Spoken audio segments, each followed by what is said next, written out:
We're gonna start it. Yeah. I think, hopefully. We're about to find out. Count down very loudly. 3, 2, 1. Oh no. Go.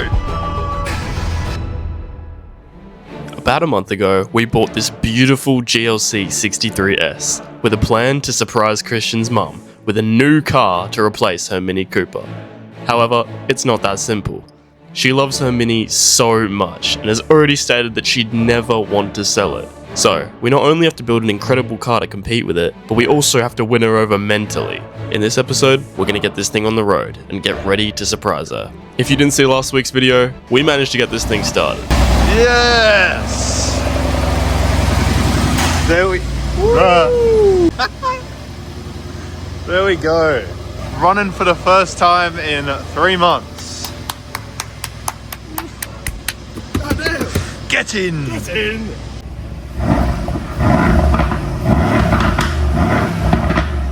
She sounds mean. Very nice.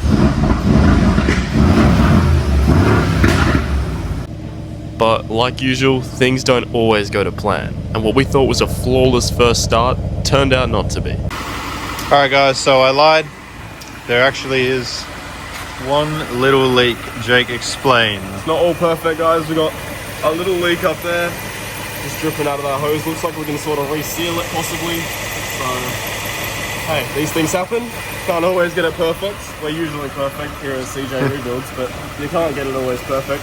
So we're gonna have to somehow reseal that. But apart from that, smooth as. It runs like a sewing machine. It does. Beautiful. So let's get that fixed. And yeah. So we tried to tighten the clamps and had to play around with the hoses, but well, It's not fixed. In fact, it's worse, and we've discovered both lines are busted. Just what you want. Job for another day, hey? I think so. And so, the next day, we got down there with a plan to fix this annoying leak. See? Crack. We're going to explain it. Show you guys what we're talking about. Basically. Up there. That was where that was, and now that it was also leaking off there. So there was 2 pipes that were leaking, basically. And our plan is to replace that one, and then cut this one back so that it doesn't leak from that one, and then obviously if we replace it, it won't leak from there. Yeah, these 2 hoses were the ones that hit that AC condenser, which we already replaced. But we did not replace the hoses because we thought they might be okay. And here's the break in the other hose that we've already cut off, and we're going to basically leave it as is, leave it slightly shorter because it should still reach the metal part. Should be no more leaks. Then lights, bumper, interior fix, car done. Interior will take the longest. Alright guys, if it is actually fixed, then when we start it, there will be no leak, hopefully. So you're probably wondering why we're not vacuum filling it, and that's because, oh, nice one. You gotta slow down on that one. We're not vacuum filling it because where the leak is, it's just for like an auxiliary cooling system, and so it doesn't really create air pockets like it would normally. His favorite job. And yeah. His favourite job. Look at that. Using coolant to clean the engine. Gives it a special shine. Anti-corrosive. Exactly. You can't get any better. New coolant has been put in, and there is no leak as of yet. There is no coolant on the floor, as you can see, so the pipe fix has completely fixed it, which is exactly what we wanted. So now we can get on to the rest of the car and getting this thing looking done. Now we can start building the front end of this car back on because we know that the leak is fixed. I think first we're going to put the hood on because the latches are already on it, and to get the rest of this front end on, we have to put the hood on first, then we can move to the fenders, and then we can move to the headlights and see if the headlights work because they're off a facelift. And here we have our parts we're putting on. We got 2 fenders, we got the bonnet, we got everything we took out in the interior over there, and of course the bumper, all from a 2020 GLC that we found at a Wreckers and bought pretty much their whole front end for a pretty good price. So now we got all of this ready to go on in the same color, saving money there, saving money all around. Round you go, Jake. And up. And all the way up. 3 bolts for each hinge on each side.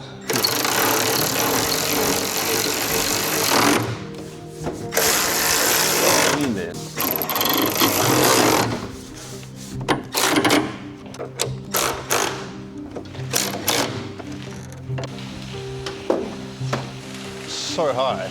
Yeah, that's I think I very accidentally raised the suspension. Now the fenders are going on. And while we put on these fenders, I just want to say thank you all so much for 3,000 subscribers. This is a huge milestone for us, and we couldn't be more grateful to each and every one of you who have subscribed. We really hope you all enjoy our content. If you have any feedback, please be sure to leave it in the comments below, and like the video if you enjoy it. And if you haven't already, feel free to subscribe to join us on our crashed car journey. Now, let's have a look at these panel gaps. Man, it looks good. Look at this, it's back together. Headlights, next job. Alright, we're going to put that headlight on. We also have these conversions, because obviously it's completely different lights, so there's a different amount of pins and wires, so it needed a conversion from the pre-facelift to the facelift, so that's what we got right here. And the newer generation. It allows it to use the DRLs and all that stuff, so that is what we're doing. Now, these lights turned out to be a bit of an issue, as you'll soon see, which we predicted, as facelifting a car nowadays isn't the easiest thing due to all the different wiring and modules. Doing the final touches for the adjustment on the headlights, so that hopefully when we put the bumper on, the panel gaps are even. Pre-facelift rear end, facelift front end, goes together a dream so far.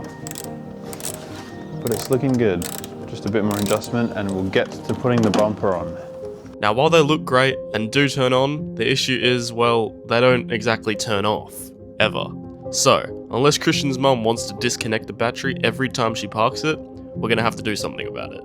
They also don't indicate, without the help of our Autel scan tool. So, if any of you have any ideas of how we can solve this issue, leave it in the comments. Next step is to throw on this bumper and get this thing looking like a full car again. And she was looking good. This thing really came together in no time at all. And the best part is that all it will need is a good clean, no paint, saving a huge amount of money. Final adjustments and we're almost there on this bumper. Then under trays, 1 seat, and we're ready for a drive. A little. So, if you didn't watch last week's video, you're probably wondering why we even removed the seats and the interior in the first place. Well, we were on the hunt for the world's most hidden pyro fuse, and this led us to tearing apart the whole interior and removing the seats.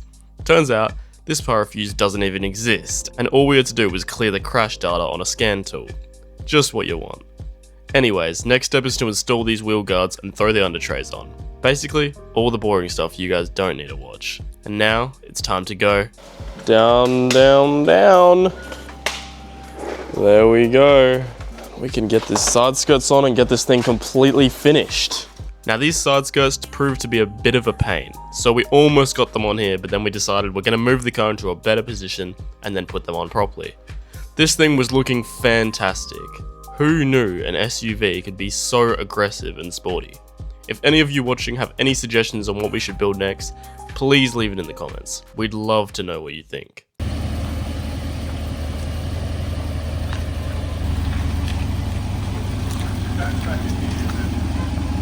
Ooh, that thing is looking good, man. We did a good job in getting this thing done so quickly.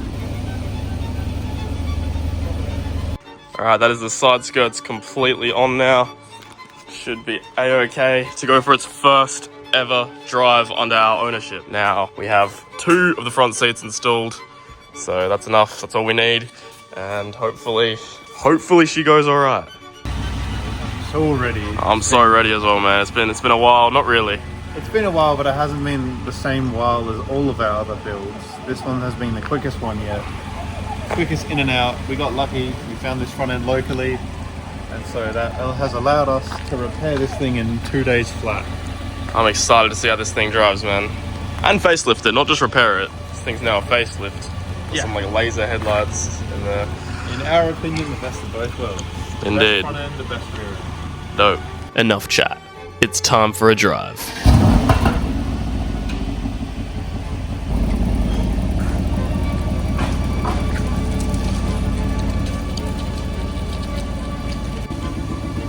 Got the sport mode, makes it go low because it's on air suspension. It is time for the first drive in this thing. Alright, here we go. You ready?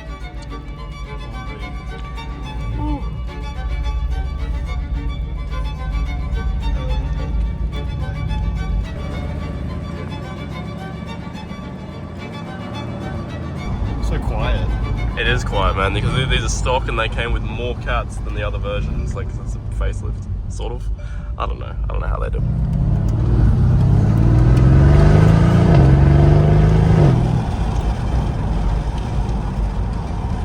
Pretty smooth. Very smooth. That is cool. Hey guys, my camera crew.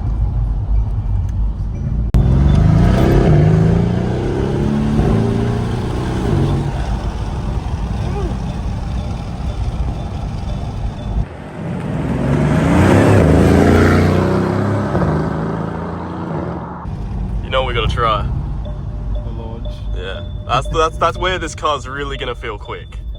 Is off a launch because it's a twin turbo V8 with all-wheel drive. All right, we gotta try a launch. That's the way to know how quick this car really is. All right.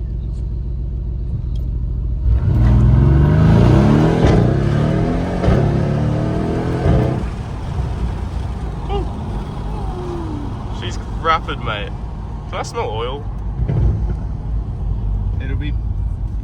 Oh, it's flashing the fuel. This thing has no fuel, guys. It's out of everything, mate. We run out of oil, coolant, fuel. Everything's blinking. That's what happens when you rebuild a car. That fuel, man. This thing's gonna die in the workshop. It's gonna die right here. We have to push it. We're pushing it now. Thoughts, feelings, opinions? How does it drive? So much more tame than C63s. Yeah.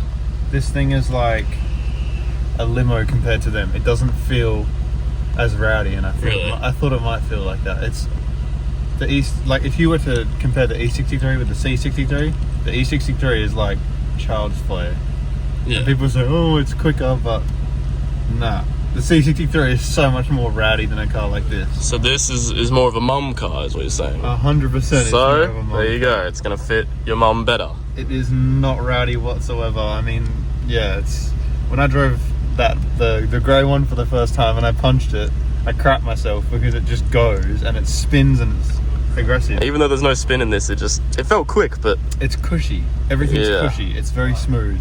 The gearbox is different, so maybe it's also that, but I don't know how they managed it, but the same engine feels like a completely different car.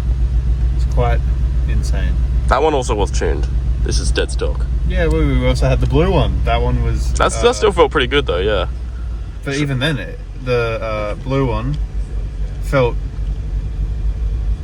more tame, but it was still really aggressive. Yeah. These are not aggressive. If you want a daily with power, this is it. This is it. Very good. Sick. Very nice car, guys. Very, very nice car. Your mom's gonna love it. She definitely will, and we can't wait to see her reaction to this thing in the next video. But for now, we're proud of how fast we turned this thing around. It only took us a couple of weekends to get this thing pretty much done.